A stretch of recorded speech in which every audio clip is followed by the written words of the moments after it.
Guntur TDP MLA వ్యవహారం సంచలనం సృష్టించడం. చంద్రబాబు గారు రాష్ట్ర వ్యాప్తంగా 8 మంది ఎమ్మెల్యేలను పిలిచి మాట్లాడారు కదా. అయితే ఇప్పుడు గుంటూరు టీడీపీ ఎమ్మెల్యే మీద మరో వీడియో వైరల్ అయింది. గుంటూరు తూర్పు నియోజకవర్గ ఎమ్మెల్యే మహమ్మద్ నజీర్ అహ్మద్ మరో వివాదంలో చిక్కుకున్నారు.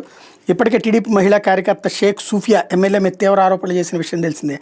తాజాగా రజక సామాజిక వర్గానికి చెందిన టీడీపీ సీనియర్ కార్యకర్త గుంటూరు గణేష్ పోస్ట్ చేసిన సెల్ఫీ వీడియో ఇప్పుడు సామాజిక మాధ్యమాల్లో వైరల్గా మారింది. ఎన్టీ రామారావు టీడీపీని స్థాపించిన నాటి నుంచి గుంటూరు గణేష్ కార్యకర్తగా ఉంటూ పాత గుంటూరు స్టేడియం సమీపంలోని రజక చెరువు బాగోగులు చూసుకునేవారు.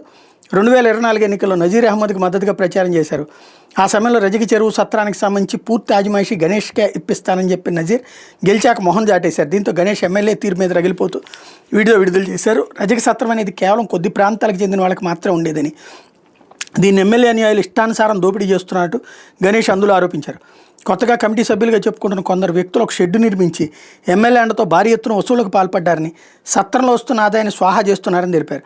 ఎన్నికల ముందు వరకు రజకులను వాడుకుని తర్వాత వాళ్లలో వాళ్ళకి ఎమ్మెల్యే నజీర్ తగవులు పెడుతున్నారని ఆ వీడియోలో మండిపడ్డారు. దీంతో గుంటూరులోని పలు స్టేషన్లు గణేష్ మీద కొందరు ఫిర్యాదులు చేయడంతో లాలాపేట పోలీసులు ఆయన అదుపులో తీసుకున్నట్టు గణేష్ కుమారుడు మల్లేశ్వరరావు చెప్పుకొచ్చారు.